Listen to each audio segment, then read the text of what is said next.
Bismillah bi walibni warohil kudus al ilahul wahid, demi nama Bapa, Putra dan Rohul Kudus ketiganya yang esa. Shalom sahabat yang dikasih oleh Tuhan, berjumpa kembali dengan saya di channel ini.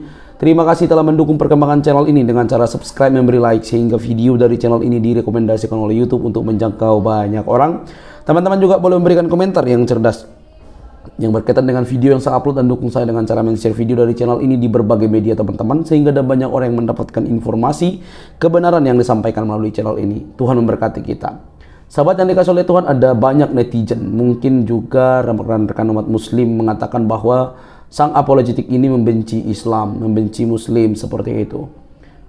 Karena apa? Karena apologetik ini selalu membongkar dan membuka fakta dengan data-data valid, dan bisa jadi kalau tidak siap itu dianggap melukai, bahkan menista. Sebenarnya pada faktanya, kalau kita mau jujur, dengan kehebohan para mualaf dan juga ustadz-ustadz yang membahas Alkitab, maka kita juga sebenarnya punya hak untuk melakukan yang sama, dalam arti secara literatur dan juga data-data yang harus ditunjukkan mengenai keyakinan dalam ilmu perdebatan, atau kita sedang berdebat, berdiskusi soal agama. Ketika teman-teman muslim, para polemikus muslim membahas Alkitab dengan sesuka hati mereka, maka seharusnya teman-teman juga tidak anti jikalau Al-Quran, Nabi Muhammad, dan seluruh yang berkaitan dengan Islam dapat kami bahas, dapat apologetik bahas. Tetapi dengan data yang mungkin kaget, dan juga kalian teman-teman tidak pernah membacanya, dan ketika dibuka itu maka kalian bilang bahwa sang apologetik ini membenci Islam. Sebenarnya bukan begitu. Nah, gimana teman-teman pengakuannya, apa yang dibukakan? Jangan skip ya, supaya teman-teman mendapatkan informasi yang lengkap dan dicerdaskan, dan terbuka pikirannya, wawasannya mengenai hal yang dia sampaikan. Ini dia videonya.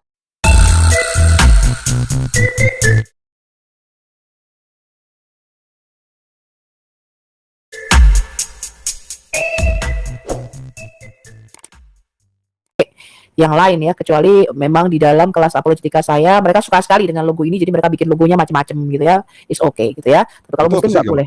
Itu gambar apa bu? Kayak gambar teratai itu? Iya, kayak tree of life ya, pohon kehidupan. Oke. Terus mungkin ini banyak nih yang muslim yang mau tahu nih bu, kenapa sih Bu Sofiatul tuh benci banget sama orang Islam? Oke, saya jawab ya.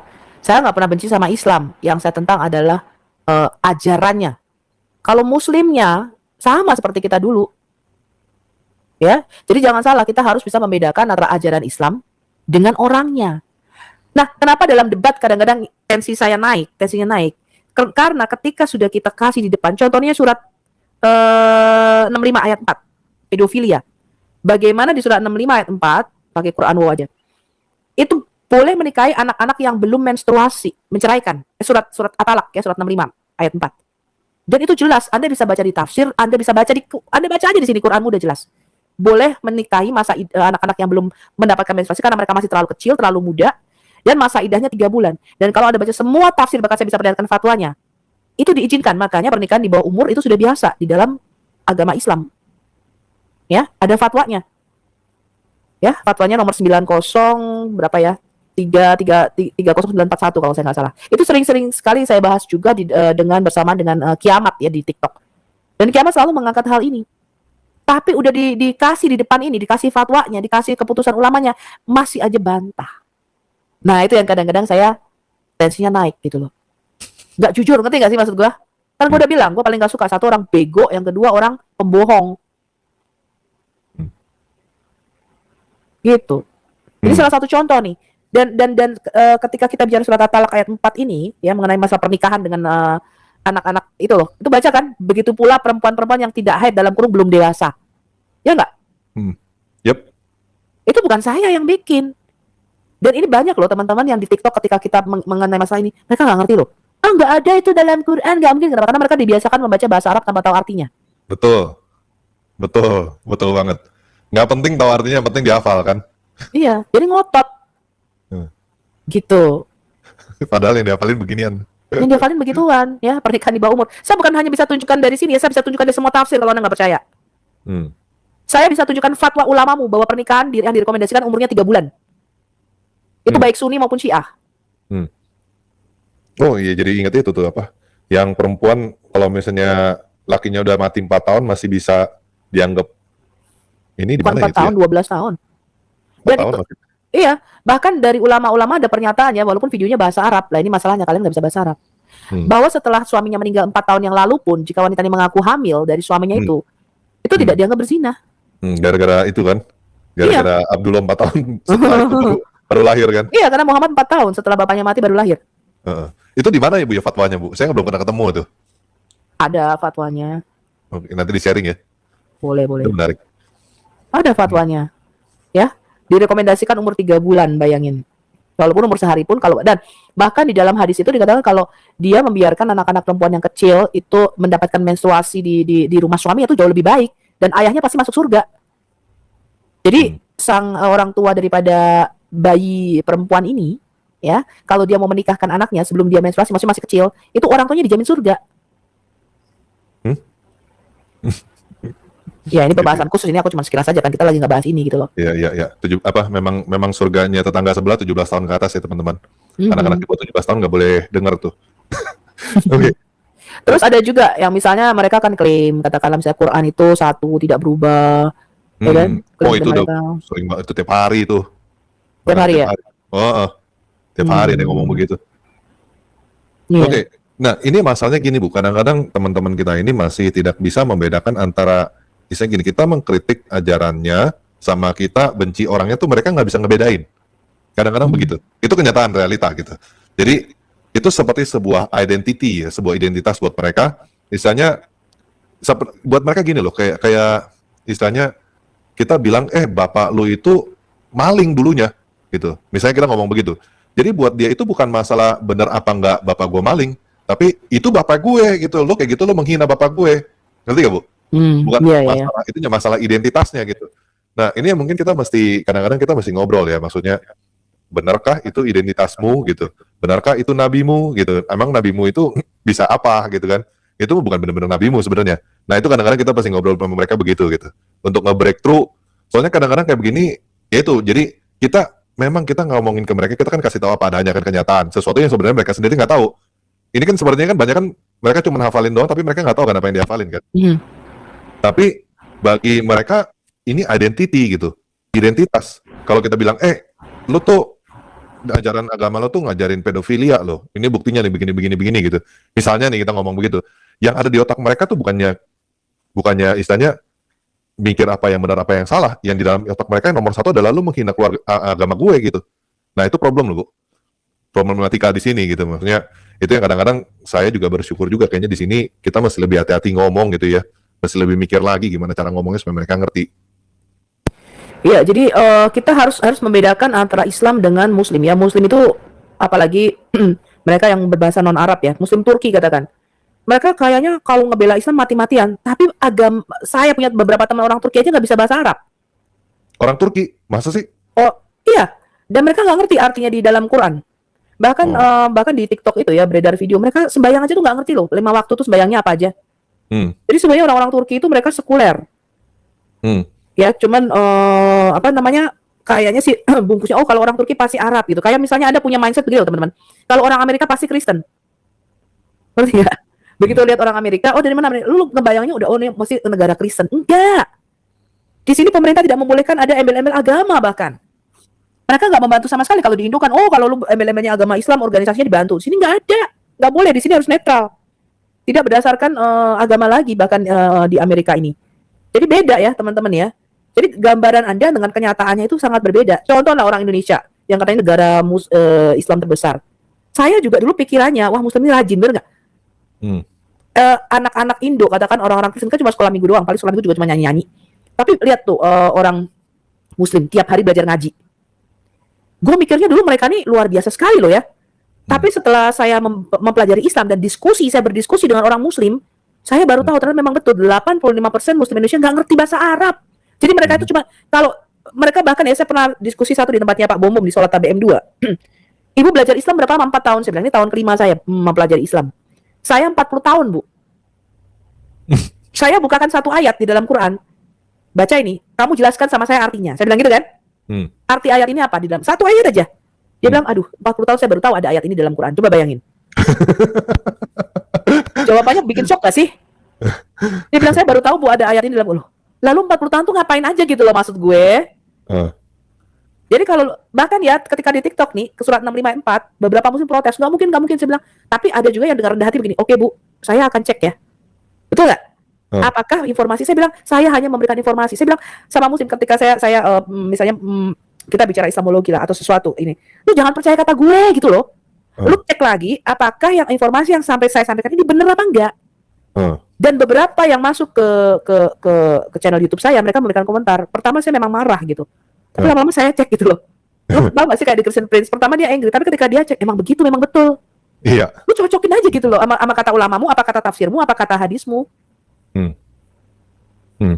Itu memang penyangkalan ya, yang biasa ya. Jadi istilahnya gini, mereka tuh gimana ya bisa bilang ya? Mereka bukan didoktrin ya, istilahnya di marketingkan kayak ya, diiklankan gitu. Misalnya contoh gitu. Misalnya contoh Muhammad adalah manusia yang berakhlak paling mulia gitu kan. Nah, itu tapi nggak dikasih tahu tuh Muhammad apa maksudnya Muhammad ya berakhlak paling mulia itu apa, Muhammad melakukan apa, enggak. Pokoknya percaya buta aja Muhammad itu adalah manusia berakhlak paling mulia dan itu nabimu gitu. Nah, itu yang ditanamin dan plok tutup sampai di situ. Jangan tahu lagi lebih lanjut. Nah, itu problemnya. Jadi salah satunya misalnya contoh gini. Udah jelas sebenarnya harusnya udah jelas banget Aisyah itu dikawinin umur 6 tahun terus udah gitu masuk ke kamar berhubungan gitu umur 9 tahun, itu kan udah jelas banget, clear banget di dalam hadis kan banyak sekali kan. Tapi mereka membantah itu gitu karena mereka Malu. bukan malu ya, mereka nggak tahu gitu. Mereka cuma tahu iklannya doang. Iklannya Muhammad itu manusia berakhlak paling mulia. Nah, ternyata begitu baru mereka kaget-kaget. Wah, lu memfitnah lu wah kurang ajar lu, menghina segala macam. Ya karena mereka memang nggak dikasih tahu sebenarnya.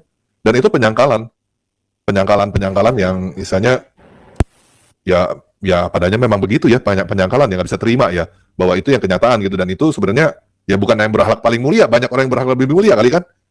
Nah, tapi itu tidak sesuai dengan keyakinan, itu masalah psikologi, Bu. Ya sebenarnya mereka selalu mengatakan, saya mengatakan Muhammad sama Isa ya, atau yang kalau sebut Yesus itu lebih mulia mana? Mereka mengatakan Muhammad sebagai nabi terakhir. Oke, sebutkan 3 kelebihan Muhammad yang jauh di atas Isa Al-Masih. Nggak bisa sebutin. Contoh nih, saya kasih tahu kamu ya.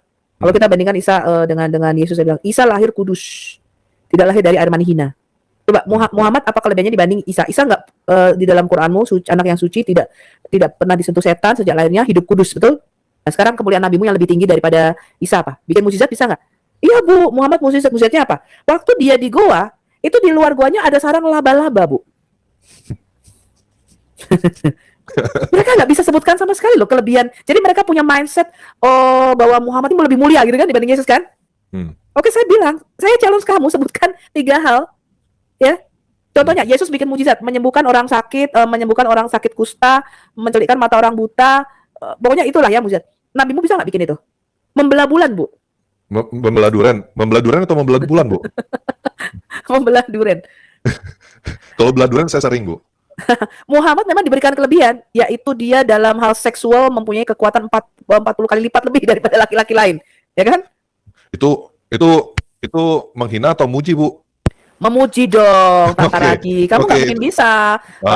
Itu jangan bilang Satu kita malam menghina 13 Nabi, ya. cewek bisa nggak lu? Nggak bisa lah, mampu lu pasti letoy. Muhammad satu malam 13 orang, gimana nggak kuat? 40 kali lipat kekuatan kalian. Kelebihan. Aduh, itu percaya aja lagi ya. Ya, begitulah mereka. Nah, tapi itu. Sampai sekarang nggak bisa ketemu loh kelebihan Muhammad ini apa? Menang perangnya lebih banyak daripada Yesus, Ibu, yang pasti, Bu. Bininya juga lebih banyak, ya kan? Yep. Ya, tapi memang ini ya, memang beda standar ya, yang kita kadang-kadang kita mesti ganti standarnya ya, mesti jelasin standar kita dulu gitu supaya mereka bisa terima. Kadang-kadang mereka nggak bisa terima, ya itu beda standar. Contoh nih, misalnya buat mereka penghormatan itu sangat penting gitu, penting sekali tuh. Makanya kan semakin kita lihat banget gitu, banyak banget ustadz-ustadz gitu yang semakin mendalami ilmunya semakin gampang tersinggung kan. Itu kenyataan tuh. Semakin banyak banget yang semakin pelajarin agama tetangga tuh makin gampang tersinggung.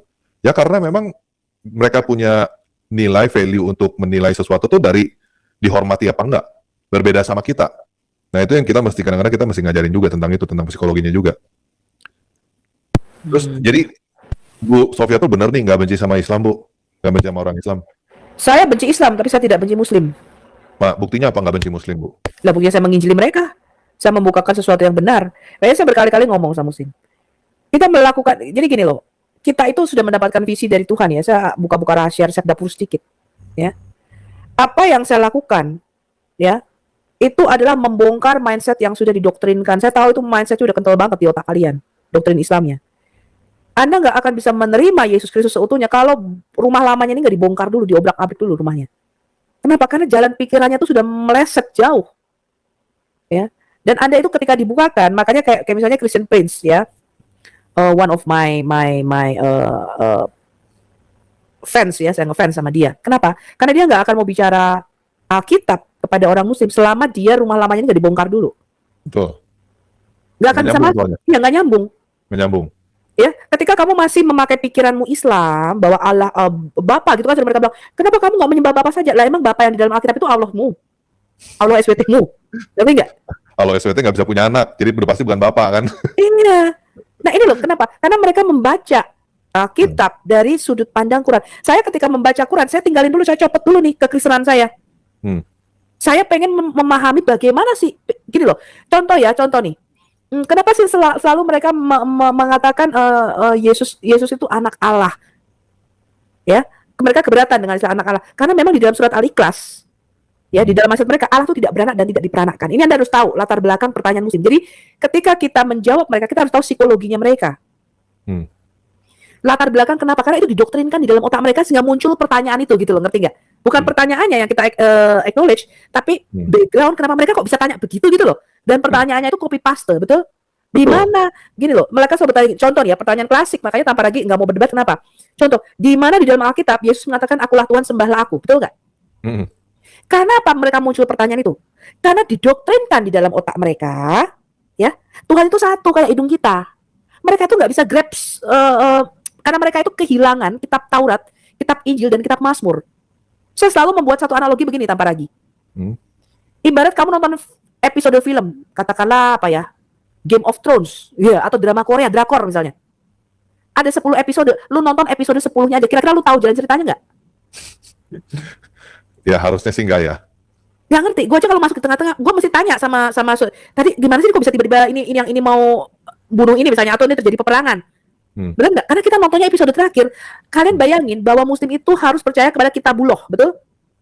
Katanya percaya kepada kitab-kitabnya Allah, Taurat. Kalau kita tanya kan, Taurat kitab yang diturunkan kepada Nabi Musa, Zabur kitab yang diturunkan kepada Nabi Daud, Injil kitab yang diturunkan waktu si Isa masih gitu kan? Gedebuk dari langit ya. Gedebuk dari langit. Tapi apakah mereka tahu apa itu Taurat, Zabur, dan Injil? Nggak tahu. Nggak penting. Kalau kita pernah ada kan gitu kan? Nggak penting. Yang penting disuruh beriman aja, percaya, Bu. Ya, karena definisi iman mereka begitu. Yang penting lu percaya, bener nggak bener urusan kedua. Percaya aja, gitu. Iya. Untuk bisa tahu misalnya konsep kekristenan, konsep Trinitas itu bukan gedebuk dari langit. Itu dari semua pembacaan dari Kejadian sampai Wahyu ini loh, kita mengeksegesinya. Ya. Sebagai contoh lagi apa ya? Pertanyaan Muslim kita kira-kira yang umum apa ya? Selain gimana Yesus berkata akulah Tuhan semua. Nah, Tuhanmu ada 3. Ya. Atau misalnya begini nih, pertanyaan umum. Kan Allah Maha Pengampun katanya, Maha Penyayang. Kalau kita minta ampun dosa diampuni, ngapain sih susah-susah harus jadi manusia, betul nggak? Kenapa pertanyaan itu muncul? Karena mereka nggak baca kitab Kejadian gitu loh. Mereka tuh kehilangan episode 1 sampai episode 3-nya. Mereka nggak ngerti. Itu merupakan satu rangkaian. Makanya Alkitab itu suatu benang merah. Rangkaian dari Kejadian sampai Wahyu itu nggak bisa dipisah. Kitab Wahyu, Anda nggak bisa mengerti kitab Wahyu, kitab terakhir kita yang ditulis oleh Rasul Yohanes. Itu semua balik lagi ke kitab Kejadian. Kitab Wahyu itu merupakan antitesis daripada kitab Kejadian, ngerti nggak? Anda nggak akan bisa memahami kitab Wahyu dengan benar kalau Anda nggak pernah baca kitab Taurat. Nggak bisa. Ya, Anda nggak akan tahu konsep kealahan, ketuhanan, apalagi di dalam Quran. Bagaimana mungkin dia punya anak sedangkan dia tidak punya istri? Saya kasih ada contoh. Ketika Muhammad berdebat dengan orang Kristen Najran dalam salah satu hadis, orang Kristen Najran itu berkata, menurut kamu Muhammad firman Allah itu anaknya Allah apa bukan? Karena dia ada di dalam diri Allah. Jawabannya Muhammad apa? Bagaimana mungkin dia punya anak sedangkan dia nggak punya istri loh? Sedangkan ketika orang Yahudi yang ahli Taurat, mereka ngerti betul kan kitab mereka. Ketika Yesus berkata, aku ini anak Allah, ya, imam besar bertanya, apakah engkau Mesias, anak Allah yang maha tinggi? Yesus berkata, ya benar, engkau sendiri telah mengatakannya, akulah dia. Imam besar itu langsung mengoyakkan jubahnya, mengoyakkan baju efodnya, dan dia berkata, untuk apa lagi kita dengar kesaksiannya, udah jelas dari mulutnya sendiri dia ngaku dia anak Allah. Tapi orang Yahudi nggak pernah mikir begini, loh, kamu anak Allah. Allah istrinya siapa kok punya anak kamu gitu loh. Nggak pernah berpikir begitu. Karena mereka ngerti konsep anak Allah. Mereka ngerti Mesias itu anak Allah, tapi bukan secara biologis gitu, ngerti maksud aku. Ya, dan mereka juga nggak nanya kalau misalnya bagaimana mungkin Allah tidak punya anak kalau nggak punya istri. Seharusnya pertanyakan juga bagaimana mungkin Maria punya anak kalau nggak punya suami. Kan harusnya gitu juga kan? Betul. Ya, Berarti jadi, Maria kan lebih hebat dong. betul. Saya bertanya, loh Maria bisa punya anak tanpa punya suami? Allah mau kok bisa bertanya bagaimana mungkin dia punya anak sedangkan dia nggak punya istri? Ini aneh. Berarti dia nggak tahu konsep Mesias. Iya. Ya, Mesias itu anak Allah di dalam Alkitab. Seluruh perjanjian apa perjanjian baru saya bisa tunjukkan ayatnya Mesias itu anak Allah. Nah, mereka memberikan gelar Al-Masih. Kalau kamu tanya, saya kasih 1 miliar. Kalau ada orang Islam yang tahu arti Al-Masih, kalau artinya bukan pengusap atau berkaki datar. Al-Masih itu artinya pengusap, berkaki datar, penggosok, pengelap, pengepul. Coba bayangin, emang babu. Iya enggak? Ya karena itu loh. Nyolong itu loh kata si siapa itu? Ya, ibarat kamu, ya, kamu tuh bawa motor. Ya, kalau itu motor kamu sendiri, ketika kamu ketangkap polisi, kamu bisa tunjukkan STNK-nya. Kamu tahu ini motor beli di mana, kamu tahu cicilannya berapa kalau masih cicil. Tapi coba kalau kamu nyolong ini motor, ketangkap polisi, nggak bisa ditanya-tanya, lu nggak tahu apa-apa tentang originalnya, bener nggak? Beli di mana nih motor, kagak tahu lu. Betul. Masih cicil apa udah lunas juga nggak tahu lu. STNK-nya mana? Ini juga nggak tahu karena bukan motor kamu. Ya? Betul, betul. Banyak hal yang nggak tahu, yang penting percaya aja kan. Iya, kadang-kadang gampang begini tanpa lagi. Kalau kita mau berdialog dengan saudara muslim untuk membuka mindset mereka, ya saya kasih ada kuncinya. Di dalam Quran itu kan kamu harus percaya kitab Injil dan Taurat, ya kan?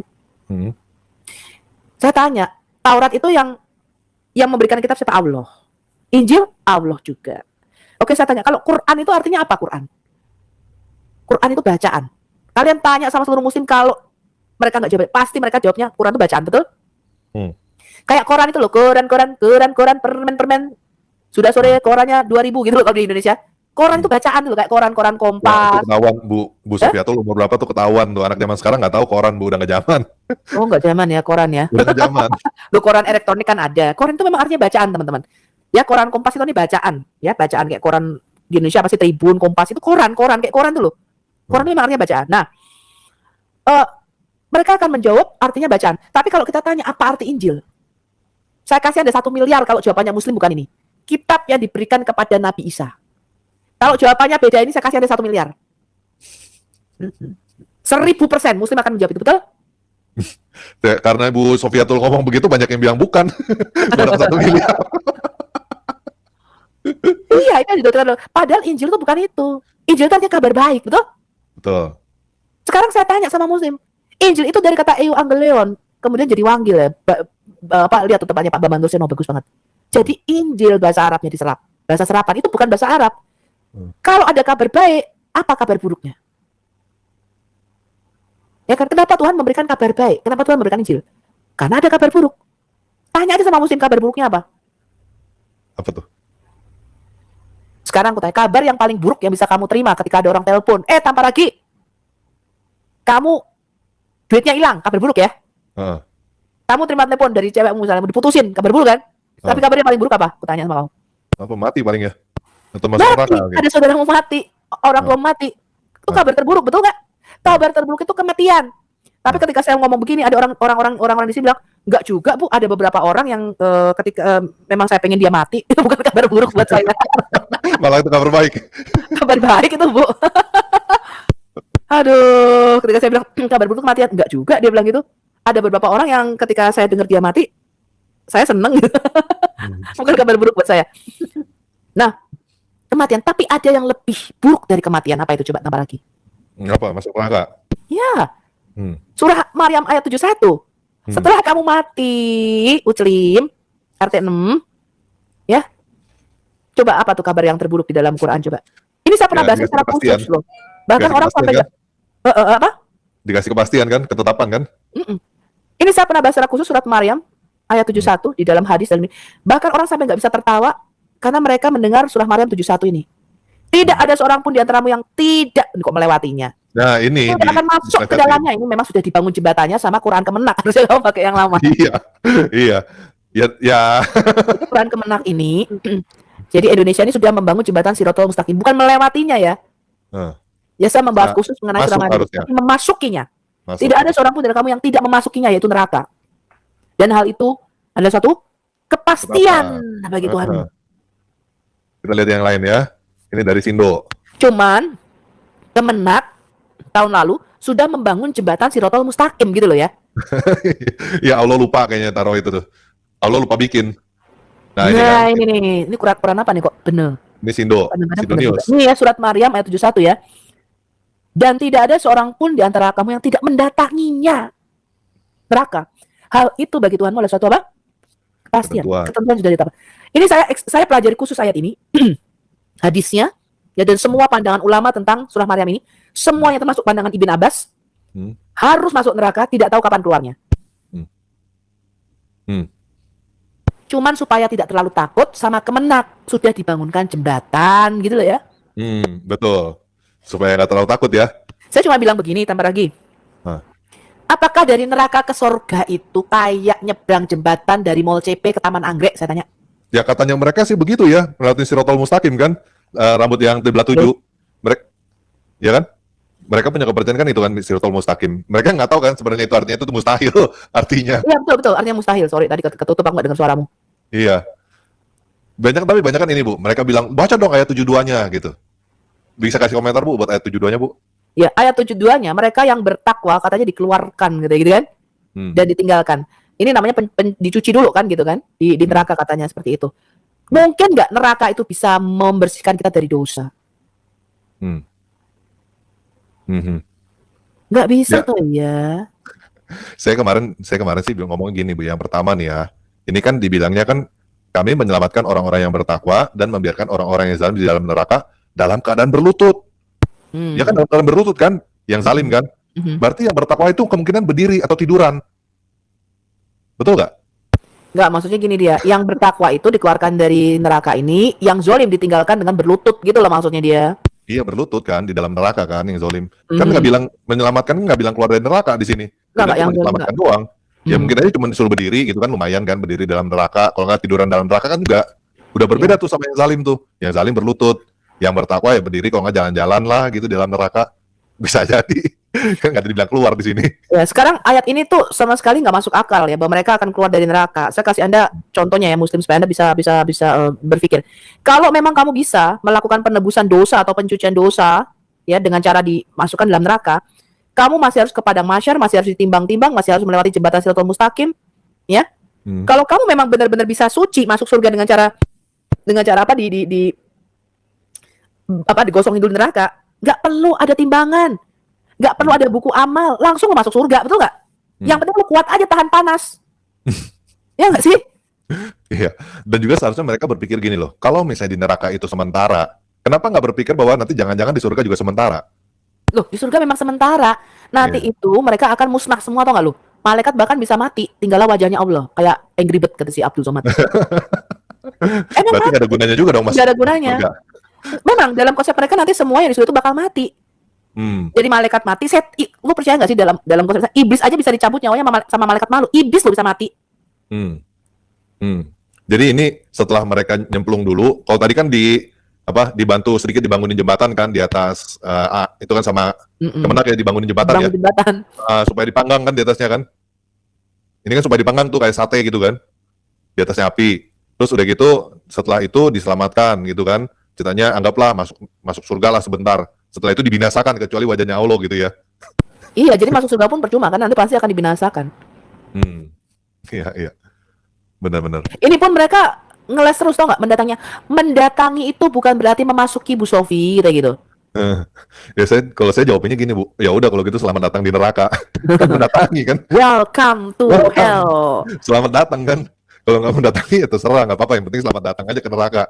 Pikir aja artinya apa. Oke. Bu, mungkin Ibu kasih komentar yang ini Bu, ini menarik nih sebenarnya nih. Jadi banyak kan Muslim yang ini kan, soalnya belum apa-apa nih kalau Bu Sofi ngomong pasti mereka pikirnya ini nih, orang-orang Yahudi dan Nasrani tidak akan pernah rela kepadamu. Nah ini ditambahin di dalam kurung Nabi Muhammad nih, sehingga kamu mengikuti agama mereka. Sesungguhnya, ya inilah pokoknya intinya orang Yahudi dan Nasrani tidak pernah senang kepada kamu sampai kamu mengikuti agama mereka. Mungkin Bu Sofi bisa kasih komentar Bu tentang itu Bu. Ya, sebenarnya kita apa? Kita sebenarnya kalau kalau kalian mengikuti ya channel-channel kita juga Islamologi ya, termasuk saya, sang penggugat, Pak Bom dan sebagainya. Sebenarnya kita sudah punya sedikit gambaran dan bayangan dari mana Quran ini berasal gitu loh. Siapa yang nulis Quran? Ya, dari mana agama Islam ini berasal. Jadi orang Yahudi dan Nasrani, Nasrani itu merupakan satu sekte. Ya, jadi Islam ini muncul dari sekte bidat Kristen sebenarnya, bukan dari luar. Ya, tapi dari sekte bidat Kristen sendiri. Betul. Kita punya bukti-buktinya secara sejarah, arkeologi, data-data yang dekat dengan sejarah Islam awal, munculnya Islam, ya. Kemudian itu yang pertama. Makanya di dalam Quran itu hanya ada 4 kata Muhammad, ya, yang satu merupakan sisipan, ya. Dan bahkan kita menemukan, kalau Anda mengikuti juga pembelajaran kita mengenai Islamogi, Muhammad ini merupakan gelar, gelarnya Yesus ternyata, tanpa lagi. Jadi gereja Kristen awal itu memang mengatakan Yesus ya, atau yang mereka sebut Isa itu sebagai yang terpuji. Jadi bahkan ini kemarin sudah saya bahas dengan Pak Lidara juga di channelnya beliau. Munim Sirim mengatakan bahwa hadis-hadis tentang ada tokoh bernama Muhammad lahir di Mekah itu baru ada ratusan tahun, 200 sampai 200 tahun setelah Muhammad mati. Oh iya, memang betul. Ya, kita nggak menemukan jejak sejarah yang sejaman dengan Muhammad pada waktu dia hidup yang menulis tentang ada seorang nabi bernama Muhammad. Itu problemnya. Satu, secara sejarawan nggak bisa dibuktikan bahwa ada seorang tokoh bernama Muhammad. Kedua,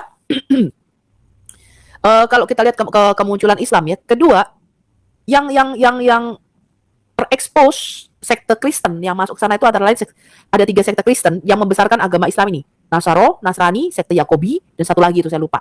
Ya, nanti akan kita bahas secara khusus mengenai hal ini. Jadi nggak ada satu tokoh yang firm siapa itu Muhammad. Bahkan kita mau punya beberapa tokoh. Kemudian Munim Sirim mengatakan begini, kata Muhammad itu sebelum zaman Islam tidak pernah dipakai sebagai nama orang. Muhammad itu kata sifat, artinya yang terpuji. Jadi contohnya misalnya Sofiatul yang cantik gitu, ngerti nggak? Yang cantik ini nggak pernah jadi nama orang gitu, ngerti nggak? Itu kata sifat. Tetapi kemudian ini bisa berubah beratus-ratus tahun kemudian ada cerita bahwa ada seorang tokoh bernama si cantik gitu loh, ngerti nggak? Ya. Gitu loh. Ya, yang bikin itu Ibnu Ishaq. Betul. Nah, Ibnu Dan Ishaq itu buat bikinnya buat sebenarnya buat anaknya Khalifah, Bu. Itu Al-Mansur. Iya, buat anaknya itu. Iya, jadi jadi Ibnu Ishaq ini juga dari kekristenan yang cukup kakeknya kan Kristen ya, kakeknya seorang Kristen, dan dia menulis biografi Muhammad ini berdasarkan satu bayaran, jadi dibayar dan disuruh oleh Al-Mansur untuk membuat satu tokoh yang bernama Muhammad. Ya, nah itu sedang kita tracking terus nih tanpa lagi. Jadi ini asik sekali. Jadi kita tracking ini sejarahnya Islam itu dari mana munculnya. Wah, itu seru sekali. Ternyata kita menemukan Quran ini merupakan, terutama surat Al-Fatihah ya, merupakan doa Kristen Ortodoks. Itu yang sempat heboh ya waktu itu yang kita bahas dengan Husain. Itu inskripsinya ada, buktinya ada. Jadi mereka mengumpulkannya, katanya ditulis di batu, ngerti nggak? Di pelepah kurma. Ya, kalau itu asik kalau kamu ngikuti channel kita dengan Sang Penggugat. Itu ditemukan bukti-bukti doa-doa Kristen di batu-batu. Yang mirip dengan ayat-ayat Quran. Zaman pra-Islam. Bukan berbahasa Arab, berbahasa Aramaik. Nah, hal ini menjadi menarik ketika kita telusuri juga Mekah. Ternyata kan ini mungkin nggak ada ya. Bahkan masjid pertama itu semua kiblatnya ke Petra. Ya. Tanda tanya lagi kan? Itu sampai tahun 1200 masih ada masjid yang menghadapnya ke Petra. Dan semuanya itu masjid-masjid itu bekas kuil-kuil Nabatean. Tanda tanya lagi nih. Jadi kita tuh sedang, tahu nggak, kita kembali ke abad ke-7, klaim-klaim mereka tentang ada seorang bernama Muhammad, bahwa Mekah ini merupakan pusat perdagangan, Ummul Qura itu artinya suatu ibu kota di mana di situ ada tumbuh-tumbuhan, ada sungai, padahal Mekah yang sekarang nggak ada sungainya, nggak ada tumbuh-tumbuhannya, padang gurun gersang. Jadi kita lagi tracking jejak-jejak sejarah ini, kemudian kita sedang menyusun puzzle sebenarnya Islam ini munculnya dari mana, siapa yang menyusun Quran. Nah ini sudah mulai dapat nih benang merahnya, gitu. Ya, cuman kita belum sampai pada kesimpulan akhir. Tapi benang merah siapa sih yang dimasukkan Muhammad? Bahkan di dalam tulisannya Yohanes Damaskus dan Abdul Masih Al-Kindi itu yang sangat dekat dengan sejarah Islam awal, 50 sampai 100 tahun, mereka tidak pernah mengenali ada satu komunitas bernama Muslim dan satu agama bernama Islam. Tapi mereka menyebutnya suatu sekte bidat Kristen. Dari Ismail atau Hagarin atau Saracen. Ya. Betul. Dan mereka bertemu dengan rabi-rabi Nestorian yang kemungkinan Nasaro ini.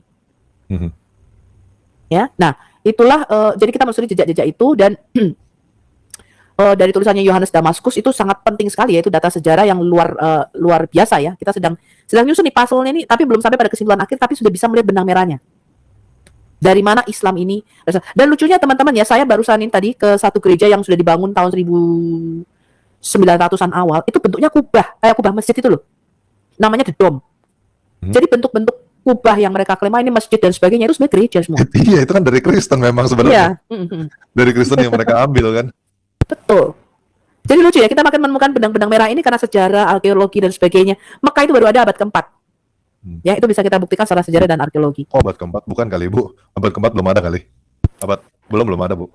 Ketika bendungan di Yatrib itu jebol, ya kalau itu menurut sejarah mereka, itu baru mulai ngungsi kan. Yang membangun itu kan sebenarnya Asad Abu Kar, penguasa Yemen. Ka'bah nih loh, Ka'bahnya kotak hitamnya itu. Dan Ka'bah itu bukan cuma satu di semenanjung Arab, tapi ada sekitar 26 sampai 27. Sekarang masih ada sisa-sisanya. Kan mereka taunya kan Ka'bah itu rumah Allah satu-satunya gitu kan. Enggak. Bahkan di dalam hadis pun ada Ka'bah yang di Yemen, namanya Dul Al-Qalasa. Nah, ini yang mungkin saya juga nggak tahu nih, kayaknya si J. Smith dan lain-lainnya belum tahu juga nih, Bu. Ini saya kasih tahu Ibu dulu, mungkin Bu sampaikan ke mereka ya. Di sini, di Iran, itu ada satu daerah namanya Yatrib, Bu. Iya. Lihat gini, Yatrib. Mekahnya juga ada loh. Mekah tuh ada di jalur selatan, ada kota namanya Mekah juga. Betul, jadi kemungkinan Yatrib yang disebut Medina itu bukan yang Medina yang sekarang, kemungkinannya di sini. Jadi sini nih. Iya, karena di jalur perdagangan bulan sabit ya di situ ya. Jadi kemarin J. Smith pun ya, ada satu Mekah itu dari antara Haran, dari Ur Kasdim ke Haran, perjalanannya si Abraham ini juga melewati satu kota namanya Mekah, tapi bukan Mekah yang sekarang ini loh ya. Dan bahkan kalau kamu ngikutin, nggak tambah lagi yang waktu itu kita bahas juga siapa sih kemudian Muhammad ini, kemudian ada 3 tokoh.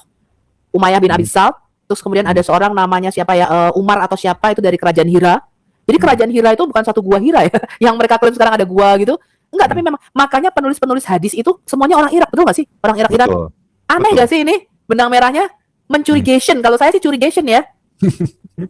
Iya dong, 6 penulis hadis, penulis riwayat itu semuanya di situ loh, di Irak-Iran itu loh. Itu kita udah bahas Ibu sebenarnya, semua itu di channel Tan Bargi udah bahas semua. Kalau teman-teman nonton pasti udah tahu itu. Ada malah lebih dari 3 Bu sebenarnya, Bu. Saya dapetin, Bu. Ada lebih dari 3 orang. Ada yang memangnya gubernur itu kan, Gubernur Al-Hiro kan.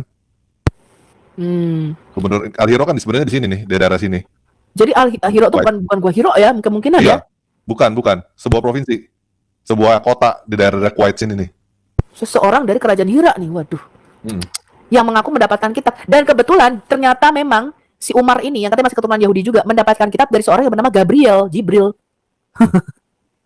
Dari gua Hiro, aduh repot juga. Ini makanya kita lagi menelusuri, waduh. Jadi pas dan itu sejarah ya. Kemudian dari koin, betul nggak? Tambah lagi. Dari koin lebih jelas lagi. Jadi kemarin kita membahas menarik sekali ya, kalau Anda mengikuti channel yang Sama Gugat dan saya bawakan, Anda bisa belajar dari situ. Dari koin-koin itu membuktikan bahwa Islam ini memang sekte bidat Kristen. Jadi pada zaman khalifah-khalifah pertama ya, Muawiyah dan sebagainya, itu masih koinnya itu masih lambang salib Kristen. Sampai ketika Abbasiyah itu baru ketika dinasti Abbasiyah muncul, ini mulai ya mereka menjadi satu identitas tersendiri Islam. Jadi Islam dan ini sejalan dengan bukti arkeologi The Dome of the Rock ya yang ditemukan, mereka mulai lepas dari kekristenan ini. Gitu loh, ngerti gak? Mulai punya identitas tersendiri.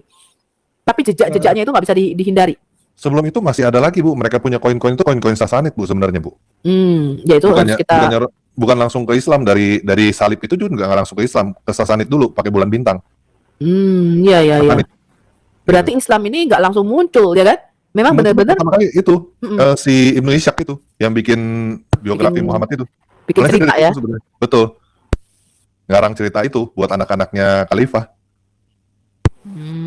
Yang dari Gua Hira nih. Nah, itu dia. Lalu hadis-hadis itu dari mana tuh yang ribuan itu? Itu ini kan menceritakan kepada ini. Setelah Ibnu Ishaq lagi 100 tahun kemudian setelah Ibnu Ishaq. Betul, hadis-hadis itu tahun Sahih Bukhari yang paling tua itu mungkin 830 Masehi. Dan Ibu udah perhatiin itu belum yang naskah-naskah Quran kuno? Itu juga menarik, Bu. Menarik sekali. Manuskripnya ya?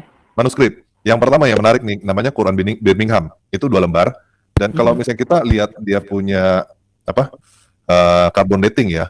Kan Muhammad katanya kan dapat wahyu tahun 610 kan? Nah, ini di carbon dating umurnya 500-an tahunnya. Tahun 500 sekian. Jadi sebelum Muhammad lahir ini udah ada Qurannya. Quran Birmingham ini udah ada. Tapi mereka kemarin ambil yang ini, yang 628, yang nah, ya itu terserah. Dan tapi yang pasti gini, dari situ itu kan cuma ada beberapa ayat doang. Dari situ baru tambah banyak sampai tahun 750. Oh, Qurannya nambah terus ya? Nambah terus sampai tahun 750 baru yang Quran apa tuh? Ya di masjid itu tuh yang ditemuin terakhir tuh. Baru itu yang Tapi paling lengkap. Sanaa. Ya, itu yang paling lengkap itu 750-an tahunnya. Jadi setelah diganti dinasti ke Abbasid, baru itu berhenti itu Quran nambahnya. Sebelum itu nambah terus tuh. Nggak ada ceritanya naskah Quran tuh mendadak jadi tinggal lebih dikit gitu, nggak ada. Semua nambah. Setiap tahun tuh ada nambah sampai tahun 1750 itu. Sampai terakhir ya itu Ibnu Ishaq itu bikin biografi Muhammad. Iya, makanya Quran Utsman pun nggak ada kan yang mereka klaim sebagai manuskrip Utsman. Nggak Apalagi ada. Muhammad. Katanya Muhammad itu mempunyai 65 orang juru tulis. Katanya. Ya kan? Nah ini mana gitu tulisannya tuh, saya pengen tahu. Dia dapat wahyu ditulis itu mana? Hmm. Hmm. Semua kan katanya. Katanya. Iya, bukti Dan memang arkeologinya mana? memang yang dipakai adalah daerah-daerah yang nggak bisa dibuktikan ya. So, misalnya contohnya nih, oh itu dihafal oleh banyak orang, ya buktinya mana? Orang kan bisa aja ngomong kan, oh itu Iya. juga. Semuanya nggak bisa dibuktikan punya. Dan itulah definisi iman buat mereka ya, yaitu mempercayai sesuatu yang kita nggak tahu gitu. Kalau kita kan terbalik tuh, kita beriman itu karena kita mempercayai sesuatu yang memang kita tahu. Kalau mereka malah terbalik. Itu udah coba deh, Bu, lihat yang Quran naskah Quran itu juga menarik itu. Yang naskah Birmingham yang paling telak. Soalnya sebelum Muhammad lahir itu Qurannya udah ada. Iya, dan tapi lebih tepat sih lihat dari paleografinya ya. Cuman memang kita lagi Birmingham Sanaa, terutama Sanaa ya. Sama Gerard Puin itu belum boleh dipublikasi, saya nggak tahu kenapa, mungkin ada alasan tertentu. Ya sama seperti sebenarnya kita expose sekarang ini adalah itu sebenarnya kalangan akademisi tahu, tapi kalangan awam nggak tahu. Jadi apa yang kita ketahui dari mana munculnya Islam, ya, kemudian sejarahnya Ka'bah dan sebagainya itu di kalangan akademisi bukan sesuatu yang baru. Bukan sesuatu yang baru. Itu udah ada misalnya yang kita bahas dengan Patricia Crown dan sebagainya. Malah makin terbuka lagi dengan bukti-bukti arkeologi yang sudah kita temukan. Yang terakhir kan Dan Gibson punya penemuan, ya.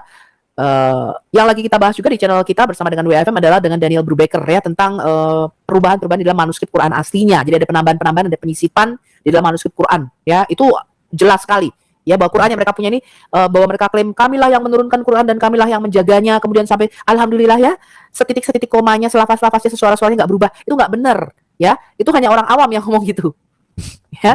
Tapi di kalangan tapi gini, ada satu konflik of interest, satu konflik kepentingan. Kenapa? Mereka ini disupport oleh dana-dana besar dari Saudi Arabia ya, organisasinya baik yang di Inggris yang di Inggris terutama, kalau Amerika nggak terlalu, karena penelitian ini disupport oleh dana dari Muslim. Mereka nggak bisa semena-mena untuk mempublish mereka punya penemuan gitu loh.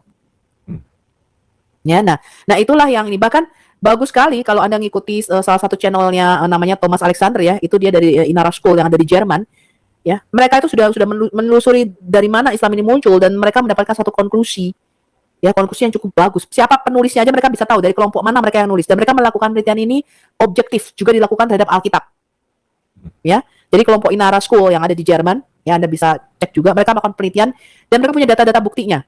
Sampai mereka mengambil satu kesimpulan siapa yang menulis Quran. Bukan satu grup ternyata, ada beberapa. Banyak ada orang. Beberapa. Iya, banyak orang yang menulis Quran Banyak ini. orang. Saya juga ambil kesimpulan itu banyak orang sebenarnya.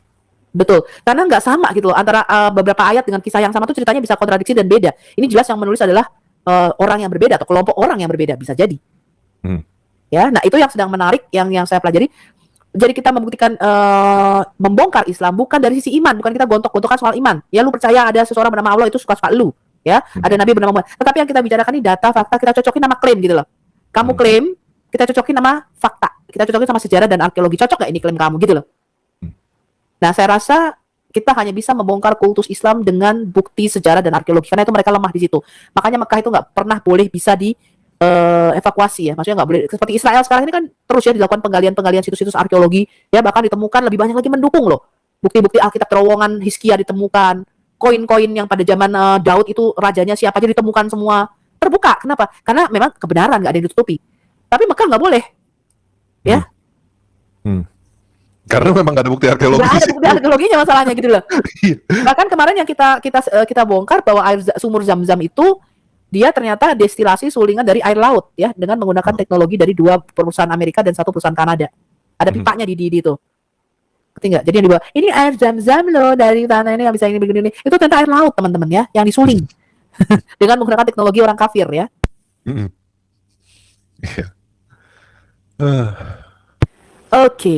Oke Bu, kita buka ini ya, kita buka line buat teman-teman yang mau ngobrol sama Bu Sofia ya. Gimana? Boleh, silakan aja. Ini setahu saya banyak nih fans klubnya Sofiatul, mantap betul. Sofiatul mantap betul. Ya, teman-teman, saya sudah kasih link di kolom live chat buat teman-teman yang mau ngobrol-ngobrol dengan Bu Sofiatul ya. Silakan masuk, kita ngobrol-ngobrol dengan Bu Sofiatul. Bu, ceritanya kenapa sih Bu? Kok Bu Sofiatul mau apologetik begini Bu? Apa nggak takut Bu?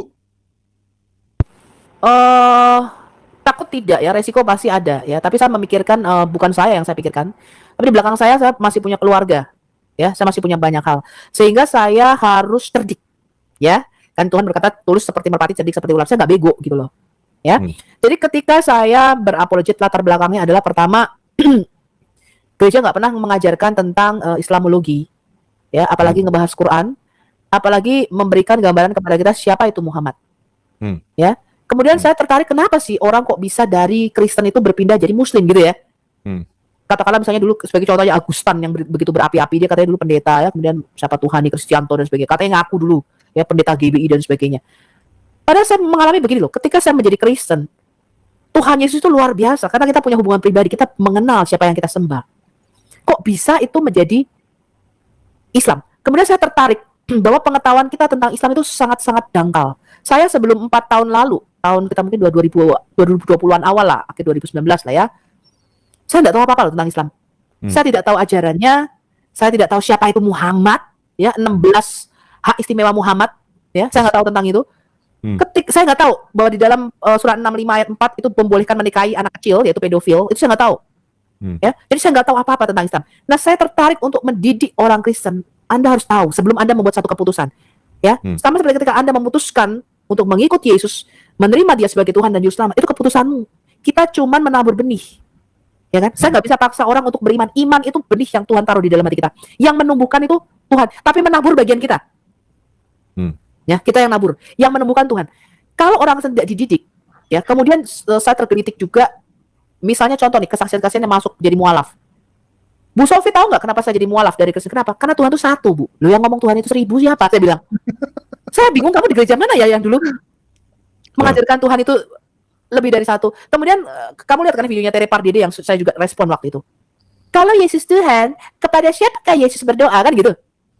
Dan katanya saya tanya kepada pendeta, berapa nggak tahu, ada yang tahu jawabannya, pokoknya imani saja. Nah, saya terdidik apa? Saya mau didik orang Kristen supaya ketika ditanya itu enggak greta-grepe, grotal-gratu gitu loh jawabannya. Nah, saya mengajar, saya punya 6 seri tentang Kisah Rasul 2 ayat 36. Apa artinya Allah menjadikan Yesus sebagai Tuhan dan Kristus? Apa bedanya Allah dan Tuhan? Kenapa itu penting? Karena itulah orang Kristen saya tanya nggak tahu bedanya. Dan Muslim tanya, baru saja saya kasih Bible tadi, malamnya di Zoom kemarin di Pak Bom sholat TBM 2, namanya siapa ya? Rola Runner Muslim. Nanya Kisah Rasul 2 ayat 36, apa artinya Allah menjadikan di Pak Lidara, bukan di Pak Bom. Di Pak Lidara tanya tentang Kisah Rasul 2 ayat 36, apa artinya Allah menjadikan Yesus sebagai Tuhan dan Kristus? Apa bedanya antara Allah dan Tuhan? Nah, Kristen nggak bisa jawab gitu loh, ngerti enggak? Mumpung ada saya gitu loh, ngerti maksud aku. Ya. Kemudian trigger saya ketika salah satu teman saya yang lahir sejak dari tulang sulbi sudah Kristen, sampai sekarang masih Kristen ya. Dia bilang, saya pulang dari Yerusalem kok jadi mau murtad, kenapa? Saya baru tahu Alkitab itu yang nulis manusia. Loh, ini berarti kok ada, ngerti nggak maksud gue? Ada sesuatu yang salah di dalam gereja, benar nggak sih? Iya, betul. Ada yang masih berpikiran Alkitab itu turun ke debuk dari langit juga ternyata ya. Loh, saya bingung. Loh, kalau menurut kamu Alkitab turun dari langit? Berarti ada something missing. Ya, saya nggak bisa menyatakan, oh kamu tuh kurang berdoa, kamu nggak baca firman atau. Tapi gereja, saya bilang, satu komunitas, satu organisasi, berarti ada yang salah, betul nggak? Sampai orang Kristen tidak tahu bedanya antara Allah dan Tuhan, apa artinya Allah menjadikan Yesus sebagai Tuhan dan Kristus, kemudian tentang Trinitas. Mereka malah bilang begini loh, orang Wanes bilang gini, Bu, kenapa sih saya nggak percaya Trinitas? Kan kita minder tuh, Bu, sama orang Muslim. Mereka Tuhannya satu, masuk kita 3. Loh, ya opo? Loh, harusnya kamu nggak minder, mereka punyanya cuma 1, kita punyanya 3 loh. Harusnya kamu nggak minder, mereka yang minder loh, cuma punya 1 kan gitu. Dan dari hal itu, saya baca ulang seluruh Alkitab saya dari mulai Kejadian. Saya baca dengan lebih teliti. Kalau dulu mungkin kita bacanya saat teduh, betul? Oh, Matius 25. Kemudian mereka mengatakan, kalau Yesus Tuhan, kenapa dia dicobai iblis? Orang Kristen tidak bisa jawab loh. Lebih parah lagi, tadi, kalau Yesus Tuhan kepada siapa dia berdoa? Padahal di dalam Quran, surah Al-Ahzab, ayat 56, dikatakan, Allah dan para malaikatnya bersolawat, berdoa. Itu pernah saya bahas juga. Betul nggak? Allah itu berdoa loh di dalam Quran. Iya, tapi Bahkan dibantah sama mereka kan. Oh, nah, salawat itu berbeda buat Allah. Itu katanya memberikan berkat kan gitu kan. iya. Allah memuji-muji, bukan berdoa gitu ya. Memberikan berkat kan gitu kan. Iya. Allah memuji-muji, bukan berdoa gitu ya. Eh, Nah, ini saya pengen orang Kristen ngerti betul, bisa menjawab dengan baik. hmm, Ya, Oke. bahkan mereka ketika ditanya siapa Yesus masih bingung jawabnya, loh, coba bayangin. hmm, Loh, Yesus itu Mesias, anak Allah. hmm. Kok masih bingung loh menjawab siapa itu Yesus? Saya heran. Ada loh orang yang tanya Yesus itu siapa, Iya, masih ada. bingung. Betul. Nah, saya mau tanya satu lagi, Bu. Ini buat saya dari saya yang terakhir nih ya. Nanti saya kasih buat teman-teman yang lain. Saya sering ketemu orang Kristen yang komentar ke saya gini, aduh, lu ngapain sih bahas-bahas agama tetangga? Nggak usah bahas-bahas agama tetangga lah. Bahas agama Kristen aja. Nah, buat Bu Sofia tuh gimana, Bu? Mungkin bisa bantuin saya jawab itu, Bu. Iya, itu banyak sekali ya. Karena orang Kristen itu ya Anda tahu lah didikan kita itu kan ajaran kasih gitu. Jadi kalau saya suka ngomong begini, kamu tuh yo wes umat buta huruf ya, seorang nabi buta huruf diutus untuk umat buta huruf. Ya kan? Mereka suka protes orang-orang Kristen. Jangan begitu toh Bu Sofi. Ya kan? Tetapi Kenapa kita relatif tidak konflik dengan agama di luar Islam? Karena Islam ini kepo duluan. Ya. Saya selama berapa tahun ya, mungkin 20 tahun ya menjadi Kristen, saya tidak pernah ya mendengar di gereja ada pendeta itu mengutip ayat Quran. Pernah dengar Anda? Saya tanya gereja mana itu? Pernah Nggak ada. membahas tentang Muhammad. Nggak ada, saya nggak pernah dengar. Mereka Jadi kita itu nol. Kita sama sekali tidak pernah. Tetapi saya tuh dengar keluhan dari teman-teman saya. Karena rumahnya dekat masjid, jadi corongnya kan selalu dihadapkan ke dia.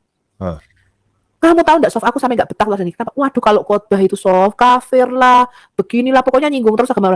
Saya tuh nggak begitu nggak begitu ini, sampai satu dengar dengan kuping sendiri loh, kuping. Satu lagi makan dekat masjid, corongnya banter banget. Wah, kafir begini, kita inilah agama apa ini. Saya bilang, oh ternyata saya buka YouTube, ternyata memang benar yang mereka bahas di masjid itu agama Kristen. Malah ke masjid bawanya Alkitab, bukan bawanya Quran. Disitulah saya tergelitik untuk menjawab, untuk defense our faith, dan untuk melatih orang Kristen. Mosok ditakoi Trinitas orang ngerti, ditakoi siapa Yesus kok grotal gratul, ditakoi Yesus kalau Tuhan kok dicobai kok nggak bisa jawab.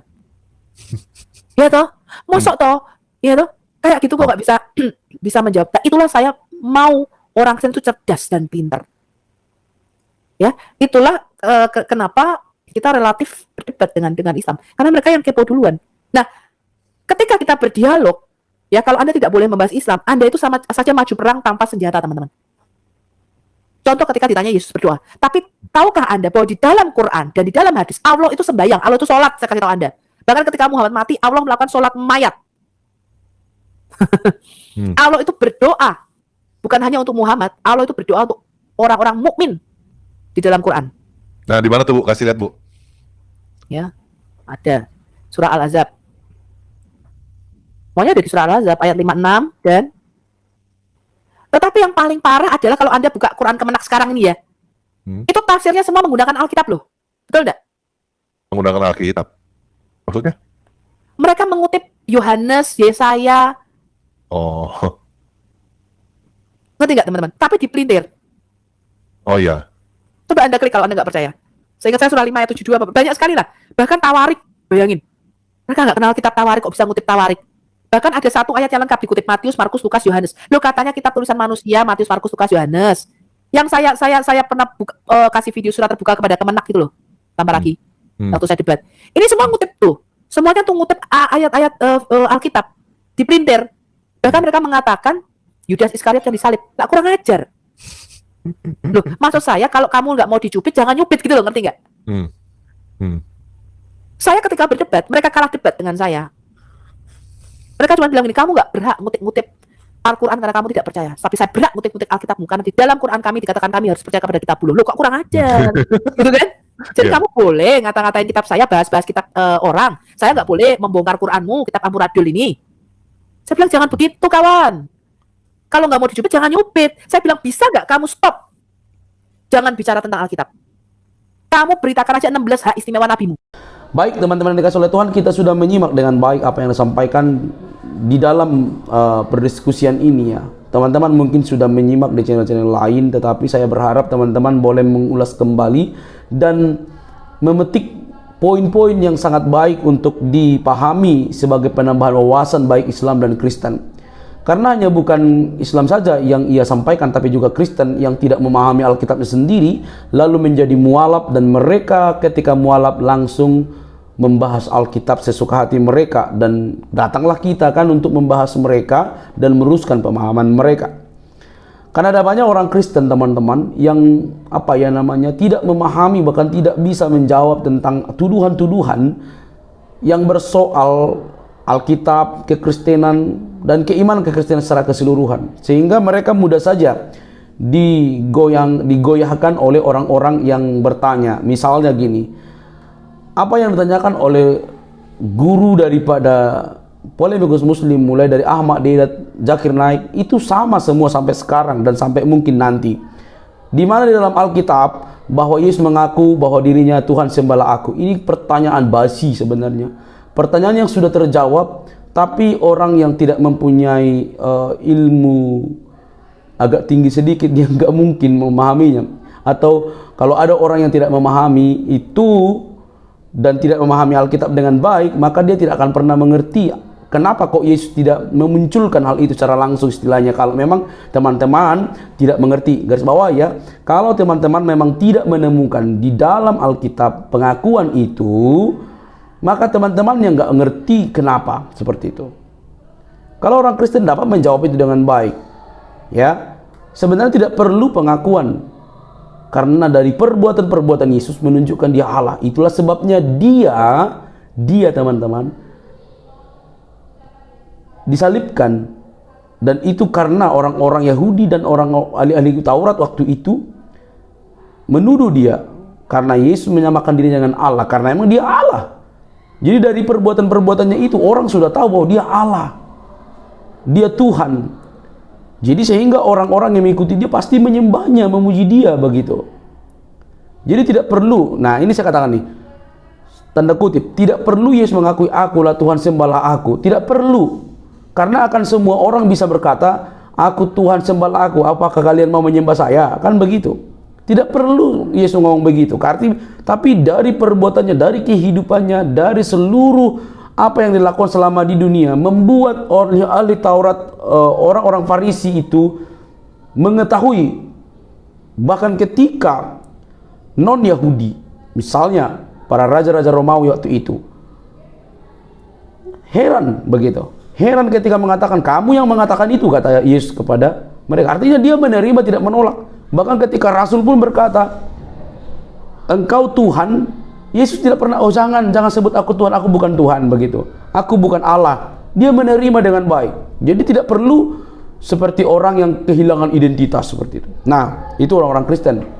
Lalu Alkitab sudah dipalsukan. Nah, orang langsung bingung, kok bisa dipalsukan? Ini kalau orang Kristen tidak tahu, bisa jadi bimbang lagi begitu ya. Nah, jadi apa yang selama ini diajarkan oleh Sofiatul apologetik ini merupakan bagian untuk mencerdaskan banyak orang termasuk kekristenan. Dan saya juga banyak belajar dari konten-konten beliau begitu ya. Nah, untuk Islam, untuk teman-teman Islam, mungkin teman-teman tidak pernah membaca literatur yang dipahami atau yang dibukakan oleh Sofiatul atau apologetik yang lain. Lantas kalian mungkin merasa, kaget gitu ya, kaget atau panik karena ada data-data itu. Nah, kita berharap teman-teman boleh terbuka, bukan membenci. Kami mengasihi, bahkan semua apologetik Kristen, orang-orang Kristen membenci teman-teman, mengasihi teman-teman supaya lebih lagi kritis terhadap keyakinan Anda. Karena teman-teman lebih banyak sibuk ya. Lihat para ustadzmu itu lebih sibuk membahas kekristenan, membahas Alkitab daripada Quran. Lihat itu Ustadz Kainama, lihat itu si Ipung Arteria, jadi namanya itu nggak tahu saya, dan juga si Mumak dan yang lain sebagainya dah. Lihat situ si Yonatan Nandar, si Ustadz Juma, mereka itu tidak pernah bahas Al-Quran mereka secara murni. Mereka bahas Alkitab begitu. Dan itu pun salah. Dan ketika diluruskan mereka kelabakan, dan ketika ditawarkan dan disodorkan data-data Al-Quran, mereka kepanasan. Dituduh membenci, dituduh menista dan segala macam. sebenarnya apa yang terjadi? Ketidaksiapan teman-teman untuk menerima data, literatur. Jadi bukan membenci, itu mengasihi supaya teman-teman tidak terjebak di dalam kebutaan. Jadi jangan terlalu baper dalam hal beragama. Ya, kami juga tidak baper, kami juga tidak lapor-laporan. Kita semua itu beragama dan harus terbuka kepada pendapat orang lain seperti itu. Jadi teman-teman yang dikasih oleh Tuhan, tidak ada yang membenci Islam. Kami sangat mengasihi. Karena kami mengasihi, kami luruskan yang salah juga tentang kekristenan. Dan kami juga memberitakan hal-hal yang tidak Anda teman-teman tahu. Baik, sampai di sini teman-teman. Semoga kita dicerdaskan. Sampai ketemu di video selanjutnya. Bye-bye.